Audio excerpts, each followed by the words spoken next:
As a student of history, one of the most unfortunate things that I have come across in my studies so far in history is how mean the colonial master was to Africans. Despite our show of love, and up until today, Africans are still welcoming. We still love. We're still ready to interact with other continents. But yet, when we find ourselves in the colonial master's land across the world, we are met with racism. Why? When will they stop all of this? When will they become true to Eledumare, the only wise God, who created all of us, and expect that we should interrelate and live together as one and in harmony? Africa is still ready to give, and they keep taking without giving back. This must stop. They still come to our nations and our land with the intention to still use us. Yet we keep loving them. Because it is in us to love. It is in the DNA of Africans to love without holding back. With open hand, we welcome. When will you reciprocate this to us? When will you stop seeing us as slaves or as instruments or as projects that you must give aid to?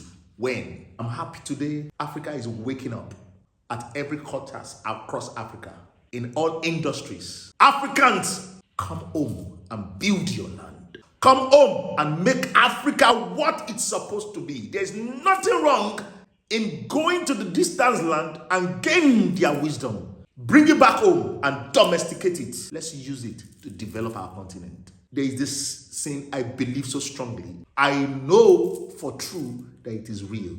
That when you take Africans out of other continents, there may likely be chaos. Let's raise the banner higher than we have ever raised it.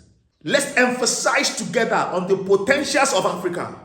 Let's stop exporting ourselves as raw materials. Enough of the Japa syndrome. Let's stop exporting ourselves as raw material, I repeat. Let's stop playing host to development. Let's own development. Let's turn our cocoa to chocolate ourselves. The only place we have is Africa. That's the only place we can call home. No matter where you go in this world, no matter how much passport you acquire in this world, you remain an African. And it is high time we let this sink into ourselves and know that we have no other place than this place called Africa. Let's stop playing oath to development. Let us use our raw material in our continent to produce phones by ourselves. Stop importing phones to us. Bring the factory, import the technology here, and let's produce it on our soil.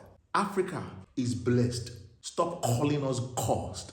Africa is blessed. Stop projecting us based on your own interest. I'm happy across Africa, we have people already propagating the gospel of Africa and Africanism to let people know that Africa is not exactly what they are projecting to you. This land is blessed and full of potentials. This is the concern of Ori Africa, emphasizing on the potential of Africa and making sure that we project the same to the world to see on a level playing ground. Ori Agbewa, African child, rise up. Ireo. Inspired by Ori, guided by Africa. Ori Africa.